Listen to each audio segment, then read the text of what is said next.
इस समस्त धरा पर केवल आप ही है जो मेरी मदद कर सकते हैं। राजा विक्रमादित्य ने पहले उसे खड़ा किया, फिर उसकी इस दुर्गति का कारण पूछा, पर नवयुवक बिना कुछ कहे सुने बस रोए ही जा रहा था। तब राजा विक्रमादित्य बोले, तुम्हारे ऐसे रोने से तो तुम्हारी समस्या का कोई हल निकलने से रहा। थोड़े शांत हो जाओ और अपनी पूरी व्यथा मुझे बताओ, मैं तुम्हारी मदद करने की हर संभव कोशिश करूंगा। तब उस नवयुवक को थोड़ा धीरज बंधा और सुबकते हुए उसने अपनी व्यथा सुनानी प्रारंभ की। महाराज, मेरा नाम बलदेव है, मैं कलंजर नगर का वासी हूँ। कुछ समय पहले तक मैं भी अपना जीवन बड़े ही आनंद के साथ व्यतीत कर रहा था। न कोई चिंता फिक्र थी, न किसी का कोई लेना देना।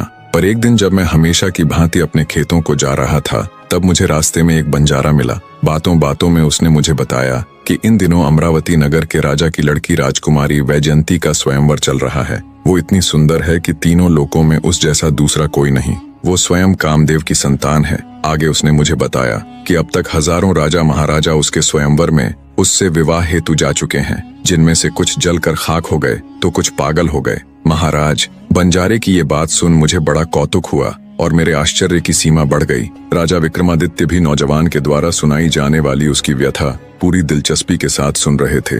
पूरा राज दरबार चुप्पी साधे उस नवयुवक की व्यथा सुन रहा था। आगे नवयुवक बोला, महाराज, जब मैंने बंजारे से जिज्ञासावश आगे का वृतांत जाना तो बंजारे ने मुझे बताया कि उस दुष्ट राजा ने राजकुमारी के स्वयंवर की शर्त अनुसार एक खोलते हुए तेल का कड़ाहा बीच दरबार रखा हुआ है। राजा की शर्त है, जो कोई उस खोलते तेल के कड़ाहे में स्नान कर जिंदा बाहर आ जाएगा, उसके साथ वो अपनी बेटी का विवाह कर देगा। महाराज, उस बंजारे की बात सुन मैं भी बड़ी उत्सुकतावश अमरावती नगर स्वयंवर देखने गया, पर जब मैंने खुद वहां जाकर सारा मंजर देखा तो मैं भी दंग रह गया। वहां हजारों की तादाद में राजा महाराजा आए हुए थे, पर उस खोलते तेल के कड़ाहे को देख किसी की भी उसमें उतरने की हिम्मत न होती।